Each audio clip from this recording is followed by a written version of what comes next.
Hello and welcome back to another interview news video from Final Fantasy XIV, this time Eurogamer's very own editor, deputy news editor for Eurogamer, Ed Nightingale, sat down at Gamescom 2024 with producer and director for Final Fantasy XIV, Naoki Yoshida, talking about all of the interesting topics to do with Dawntrail and some of the questions I myself have had in my mind as well. So obviously a link in the description will take you to this fantastic interview. Go give Eurogamer your support.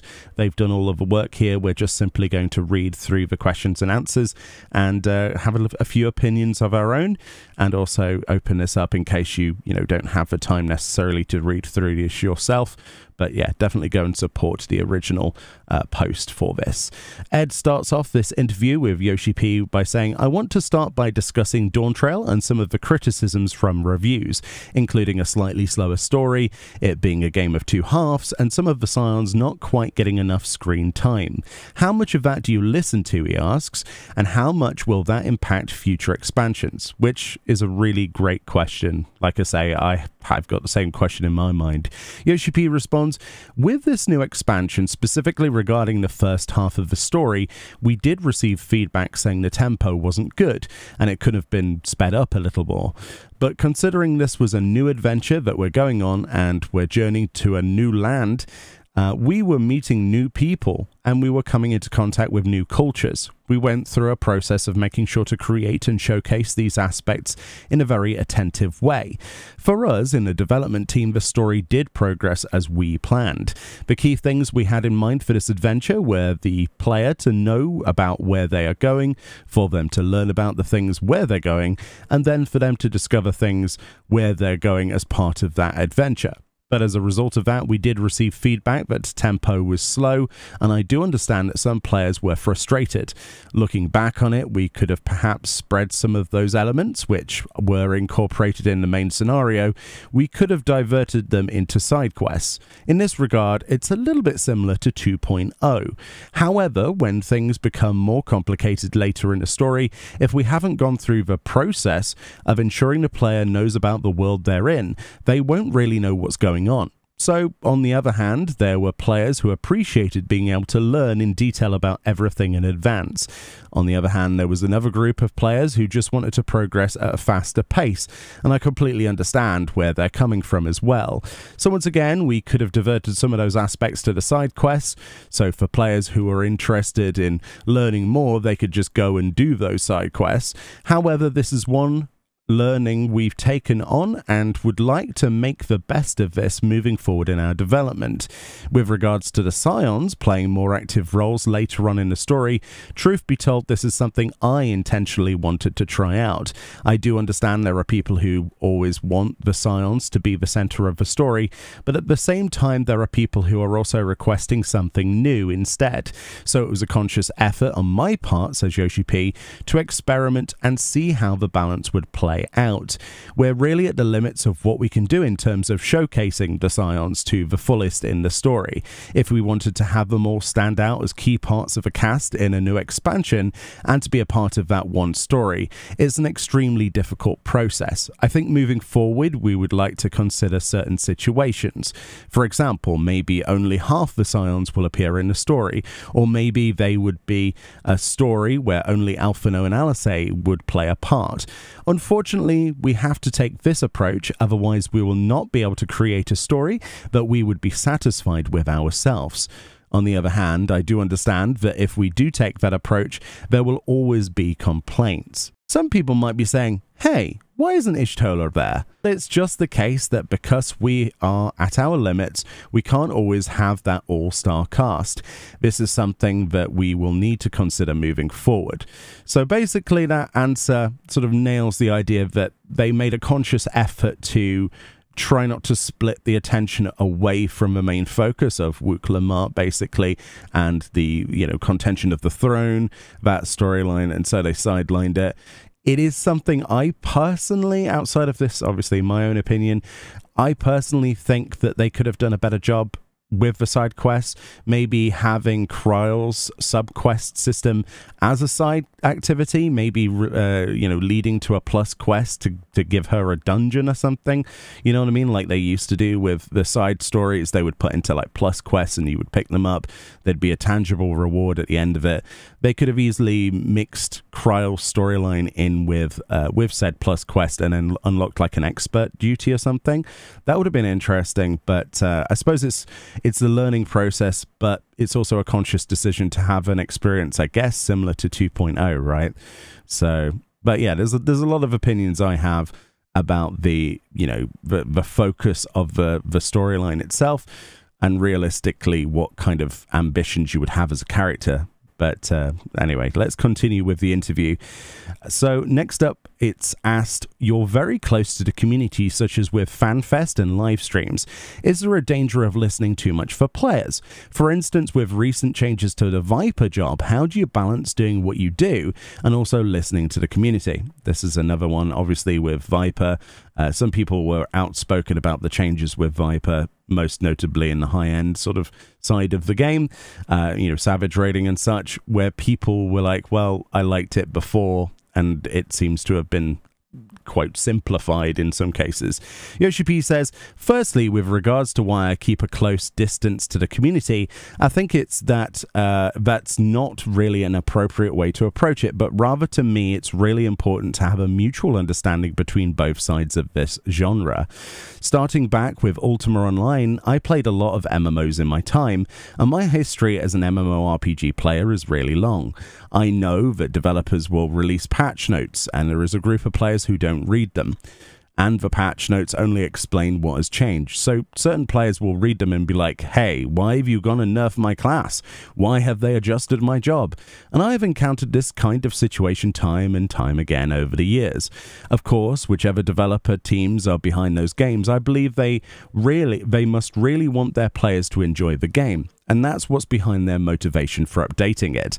However, the desire to carry out those changes and the need to carry out those changes are not accurately conveyed to the players, and consequently among the player base they have an increased sensation of frustration. Then players themselves start to suspect developers are not even playing their own game. As a result, a lot of people start dropping out of the game, and that has a negative impact on the developers. The people in charge in the development team will change, and it just continues to go downward from there. I've encountered this kind of situation again and again during my time as a player. With Final Fantasy XIV, you can look at it as our world, but to put it another way, we can say it's our country of sorts. We need to make rules within the game so that there's a sense of order and everyone can follow those common rules. For example, with regards to battles, there would be rules set out in relation to DPS, and those rules would be set forth from our side. Naturally, because we are the people who are operating the game, we need to be the ones making those rules. But players need to understand, why are those rules there? Why are things nerfed for a certain reason? They would question why those things happen. But if we, from the development and operation side, clearly explain those reasons, players might be able to understand. At the same time, it's not good that a certain job might be too strong. So then, even if players are completely satisfied, they can understand where we are coming from as well.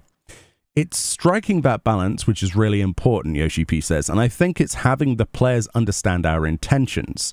That is what I mean when I say mutual understanding, so they can understand the reasons why we are making those rules. By going through this process of communication, we can also see the aspects that they enjoy. On the development side, we get a glimpse into what could be adjusted to ensure they're happy as well. That is the main motivation and the main reason why I have a policy of communicating so much to the players. With regards to the changes for Viper, we have adjusted right until the last minute, and we did have in mind the possibility that some players might provide feedback that it was too busy to play. We did release a job in that state, and then we found a lot of players say it was very busy to play to the extent they were not not able to see mechanics. The battle team, right until the last minute, were considering whether to make adjustments to the job. The battle director actually consulted with me because he was quite torn about whether they should go through with an adjustment or not. We announced that we're considering making adjustments to the job, but a response to that was a lot of feedback from players who had already reached a level cap and were already used to playing the job, and they were happy with the way it played. However, we had already identified some actions which would inevitably be a cause of stress for players. Eventually, we just went through with adjusting what we had initially planned, and that was unrelated to the community feedback. However, I believe probably there was some misunderstanding on the community's part. I do remember on social media, especially in North America and in Europe, some people were saying, "Hey Yoshida, you're listening too much to community feedback," but that was only a little bit, so really you don't need to worry. Okay, interesting. So it looks like the Viper changes were planned sort of from the offset based on how things were feeling. Obviously, they're saying that people who had already got to max level and were playing the job were used to it, and it was more of a shock, right, for them. But this was something that they themselves just decided on long before the community feedback, and it's something, I guess, that they're sticking to. Maybe this is something that would be better posed in if we were to use the forums better. I don't know. It's an interesting point, isn't it? I personally, even though I don't play Viper at, max level currently in Savage rating or anything like that currently, I do enjoy Viper, but I do think that it wasn't necessarily busy. In fact, for me personally, and I presume quite a few other people will say this as well, that it felt like a nice set of mechanics and maintaining the uptime of multiple different stuff with like the skill ceiling doesn't necessarily always have to be at the same with every job, and that's something I think that the developers need to take into consideration personally. Whereas bringing everything down to the same level isn't necessarily as fun. But you know what I mean? Like, I always think there should be a job like Monk or Ninja that has a higher skill ceiling than something like Red Mage, in my personal opinion. But again, it depends which direction they decide to go in 8.0, right, with the proper redesign of a lot of the jobs, which, they have said is going to come in 8.0. So we'll see what happens, basically. But yeah, for Dawntrail, it's an interesting one. Honestly, we'll see how it goes. Next question. With each expansion, the game has grown massively. There are new characters, new areas, new jobs. Do you foresee a point where it's too big and unwieldy? And how are you aiming to avoid that? That's an interesting question. Too big. Is that possible in an MMO? I don't know. Yoshi P says, for the fact that players would not be able to complete all content as an MMO player myself, I know the greed. In Final Fantasy XIV, he says, we have a lot of different content. Players can enjoy the game in a lot of different ways. There are many housing enthusiasts who are completely indifferent to ultimate raids, so it doesn't matter to them whether the ultimate raids are there or not. On the other hand, we do have hardcore battle players that are super interested and invested in the ultimate raids, but they might not necessarily be so interested in housing. And again, we have a group of players really interested in fishing. Those people who are really hardcore ultimate raiders, they probably want to get an ultimate raid in every patch update. And the people who are really into their housing probably want more types of houses with every patch. They want bigger plots. They want more possibilities for customizing their house. I don't think there's going to be people who say, oh no, we don't want any more content. They wouldn't say that. For me, the ideal for an MMO is to have so much volume of content that you cannot actually play through it all. Because of that, because what I have in my mind is that you would log into the game and you would just think to yourself, what should I do today? Should I do this or should I do that? There's so much volume there that you can just consider, like you would in real life, what you wanted to do based on your mood. We want to continue to expand the game, continue to create new content, and also continue to maintain our older content so that it's always relevant for people who want to try it out. I think doing this is necessary to continue as an MMO, end quote. And I think he's completely right there. I think that striking a balance between all different types of content and patch cycles, having different content within them, so every off patch has something else, and every major patch has, main storyline, and then, maybe a new extreme, a new savage tier, and then the off patches have like alliance raids and things. I do like that structure personally, as somebody who tries to dip my toe into as much as possible. I think it's a good balance, and I don't think there'll ever be an occasion where I'll be like, there's too much to do. If anything, give me more. Make it so I log in and I feel lost, like there's a million things I could do. We're getting there, but not quite, right? Next question. In terms of the game's story, we're in the source, and we've been to a couple of reflections like the Void and the World of Light. Can we expect to go through all of them and all of the elements over time? Yoshi B says it might be possible, but on the other hand, it might not be possible. Possibly we would be going down the route of a multi-universe, so things involved in parallel worlds. If we were to give you a hint that we would be going to all the reflections in Enix expansions, and let's say we already have been to a reflection A, so people would know we would be going to a reflection B or C next, there wouldn't really be a sense of excitement. We want to ensure that we keep that excitement, so that's why we don't really go into the specifics. Oh, and I almost forgot one of the additional elements. There is still the past and the future. I really don't want to limit the possibilities of what could happen, because we really do want to keep our players excited and thinking about what will happen next. And I'm a little bit of a jokester myself, so I do hope that you'll look forward to what might come, end quote. Of past and future expansion would be amazing, especially considering the short stories with Grahat here and the teleporting through time nature of the Crystal Tower. I think it would be really cool to go forward in future and see what changes have happened since our aversion of the calamity. That would be really cool. Or going back in time to one of the other calamities, maybe not being able to prevent it, but seeing what people were like, and it would give us a better taste of how history was made. There's lots of possibilities with that, and I'm glad they're thinking about timey-wimey stuff, because it can be done really well in games. It can also be done really badly, but we'll see. I have faith. Next question. Dawntrail also marks the release of a game on Xbox. How has that helped to grow the success of the game and grow the audience? Do you feel there is a market for Japanese games on Xbox? Good question. Yoshi P says, players have been waiting a long time for the Xbox release of Final Fantasy XIV, but I'm happy to say that we've seen a really strong response on Xbox. We've seen communities starting to establish, and now they're growing. We've had a pretty good response on Xbox. With Final Fantasy XIV as an opportunity, we can take this opportunity to strengthen the community on Xbox towards the Final Fantasy franchise. I think this is where we would take more communication and work on establishing the community moving forward. And this is important, not just for Final Fantasy XIV, but I would say for Square Enix. With Final Fantasy XIV's release on Xbox, Phil Spencer spent a lot of his time and his effort and put a lot of hard work into making it a reality. So we would like to make the best of that and further deepen the relationship with Xbox gamers moving forward. I want you to just take this as a general argument, but when it comes to the Xbox platform and the fact that it was difficult for Japanese titles to be released on the platform, that's tied into the fact that in the Japanese market, there is an extremely low number of users on Xbox. And naturally, because we are Japanese developers, we have a desire for many people in our country to play our games. I think that applies to developers in any country, whichever country they come from. They want many people from their own country to play their games. Because of that, it's a really tough point in terms of a business standpoint. I think that's generally one perspective of how you can look at things in terms of the situation.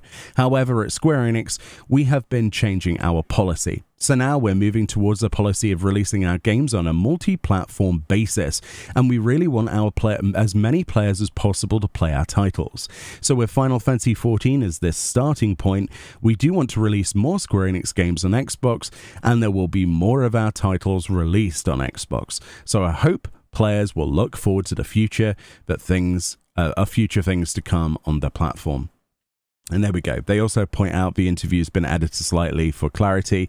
That always happens with translation and things like that. But what a fantastic little interview. Thank you so much, obviously, to Eurogamer and Ed Nightingale, the deputy news editor, for publishing that this interview. It's quite an interesting one. There's been some interesting stuff out of Gamescom.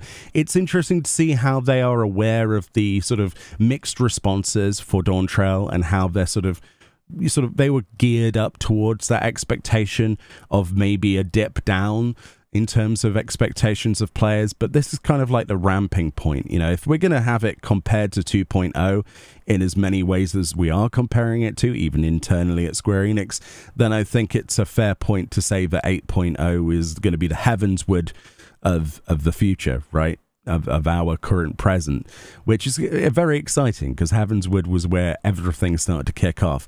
I do think, though, the point about putting characters into side quests is a good idea.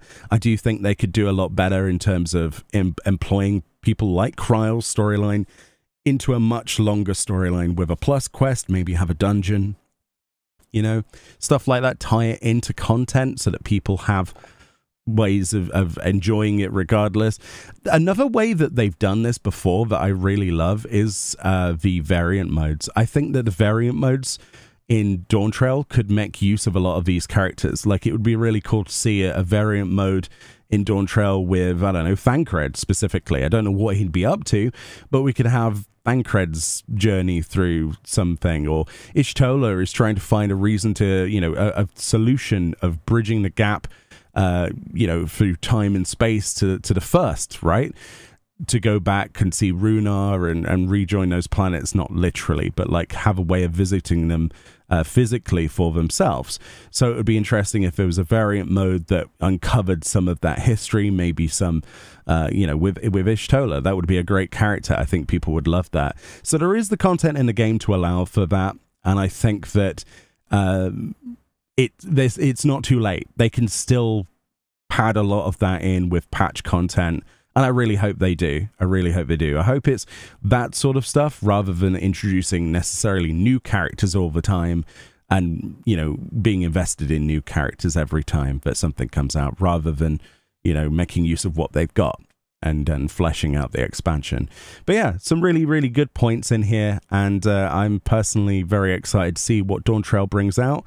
I do think that the mixed responses were very, you know, accurate and representative of how the community feels, and it's also how I feel as well. It was a pretty great expansion, but I don't think that necessarily all of the feedback was fair from a lot of the players. But yeah, let us know what you think about this. Did Yoshi P answer this correctly? Do you think that they're doing enough for the side characters? Let us know in the comment section. I'm interested in this one. Obviously, a link in the description will take you to Ed's interview here. Go give that some love. Full support to Eurogamer there. Thank you so much for watching. Enjoy the rest of your day, and I'll see you all next time. Hopefully we get some more interviews, because these are really cool.